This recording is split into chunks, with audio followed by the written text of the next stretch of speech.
बीडच्या केज तालुक्यातील मस्साजोगचे सरपंच संतोष देशमुख यांचा खून करण्यात आला। त्यानंतर न्याय मिळवून देण्यासाठी आणि आरोपींना अटक करण्यासाठी राज्यभरात आंदोलन देखील केले जात आहेत। तर या घटनेचे पडसाद विधिमंडळात देखील उमटलेले आहेत। पाहूयात।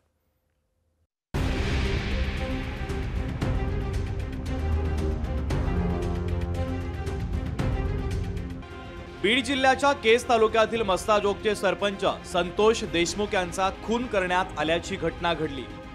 या घटनेनंतर बीड जिल्ह्यासह अनेक ठिकाणी आंदोलन करून आरोपींना तात्काळ अटक करण्याची मागणी ग्रामस्थ आणि आंदोलकांनी केली। या प्रकरणी पोलिसांनी आतापर्यंत 3 जणांना अटक केली असून आणखीन काही आरोपी मोकाट आहे। मात्र एका युवा सरपंचाचा अशा रीतीने खून करण्यात आल्यानं बीड जिल्ह्यासह राज्यात खळबळ उडालेली आहे। या प्रकरणात बीडचे नेते आणि मंत्री धनंजय मुंडे यांचे जवळचे मानले जाणारे वाल्मिक कराड यांच्या नातेवाईकांचा हात असल्याचा आरोप केला जातोय। यावरून आता हिवाळी अधिवेशनामध्ये विरोधक चांगलेच आक्रमक झाले आहेत। हिवाळी अधिवेशनाला सुरुवात होताच बीड आणि परभणीच्या मुद्द्यावर वातावरण तापलं आहे। बीड जिल्ह्यातल्या केज तालुक्यातील मस्साजोगचे सरपंच संतोष देशमुख हत्या प्रकरणी विरोधकांनी आजची चर्चा करण्याची मागणी लावून धरली। राज्यामध्ये लोकांमध्ये तीव्र चीड परभणीच्या आणि बीडच्या घटनेचे अध्यक्ष महाराज आहे आणि म्हणून मी आपल्याला विनंती करतो अध्यक्ष महाराज आपण निर्णय द्याल तो आम्हाला मान्य राहील, पण सरकारने याच्यातली भूमिका मांडावी। विरोधकांची मागणी मात्र अध्यक्षांनी आपल्याला नियमाची संपूर्ण जाणीव आहे। आपण स्वतः आत्ता म्हणाला आहात की हे आज शोक प्रस्ताव असताना घेता येणार नाही, त्यामुळे मला वाटतं या विषयाचा मी निर्णय दिल्यानंतर आपण बोलू। फेटाळून लावली आहे।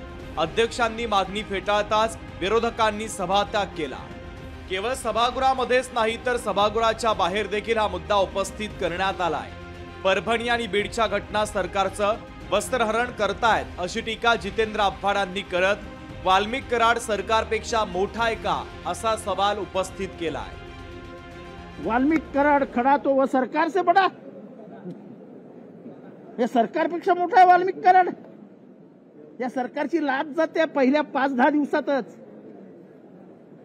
परभणी आणि बीड हे सरकारचे वस्त्रहरण करतायत। तर वाल्मिक कराडचे कॉल रेकॉर्ड तपासात सगळा प्रकार समोर येईल अशी मागणी संदीप क्षीरसागरांनी केली आहे। इथं जे गुन्हेगार सापडले त्यांचे जर कॉल रेकॉर्ड आणि वाल्मिक कराडचे कॉल रेकॉर्ड जर सापडले अध्यक्ष महोदय, सीडीआर जर सापडले तर पूर्णपणे जो काही खून झाला अध्यक्ष महोदय तो आपल्या समोर येईल। इतकंच नाही तर देशमुखांची हत्या करणाऱ्यांना फाशी द्या अशी मागणी नमिता मुंदडा यांनी सभागृहात केली आहे।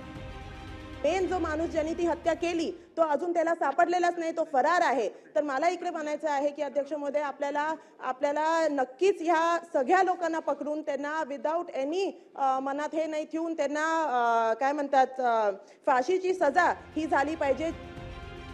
नेमक्या याच मुद्द्यावर उद्या विरोधकांचं शिष्टमंडळ परभणीत जाणार असल्याची माहिती विजय वडेट्टीवार यांनी दिली आहे। ये सरकार का हमने निषेध किया है। हम लोग तो जाकर दोनों जगह में हम सब जाएंगे, वहां पे हम अपनी भूमिका भी रखेंगे और सरकार से डिमांड भी करेंगे, आंदोलन भी करेंगे, मोर्चा भी होगा। कल हम लोग बीड और परभणी को भी जाने वाले हैं। बीडचा मुद्दा केवळ राज्यातच गाजला नाही तर केंद्रातही गाजला। संसदेबाहेर देखील बीड सरपंच हत्येचे पडसाद उमटले। महाविकास आघाडीनं संसदेच्या परिसरामध्ये आंदोलन केलं। प्रियंका गांधी देखील आंदोलनामध्ये सहभागी होत्या। बीड जिल्ह्यातील मस्साजोगचे सरपंच संतोष देशमुख यांच्या हत्येतील फरार 3 आरोपींना लवकरात लवकर अटक करावी, तसंच या घटनेत दोषी असलेल्या सर्वांची चौकशी करून कारवाई करण्याची मागणी बीडचे खासदार बजरंग सोनवणे यांनी केंद्रीय गृहमंत्री अमित शहांची भेट घेऊन केली आहे। त्यांनी या हत्या प्रकरणाची सीबीआय चौकशी करण्याची मागणी देखील केली आहे। ये सरपंच को किडनैपिंग कर दिया है, किडनैपिंग करके उसको ऐसा मर्डर किया है उसका कोई देख न पाए। उसका जो अपने देख रहे हैं पूरा बुरा हाल कर करके उसको टॉर्चर कर करके मारा है। इसीलिए उसको न्याय चाहिए और न्याय लेने के लिए महाराष्ट्र शासन की तरफ भी मांग कर रहे हैं। देश के अंदर भी पंतप्रधान जी है, होम मिनिस्टर है, उनको ही मांग किया है। आता उद्या विधानसभेत नेमक्या याच मुद्द्यावर 101 अन्वये चर्चा होणार आहे। तेव्हा या प्रकरणावर काय आणि कसा तोडगा निघतो हे पाहणं महत्त्वाचं असेल। चेतन, उमेश आणि ज्ञानेश्वर सह ब्युरो रिपोर्ट, लोकशाही मराठी.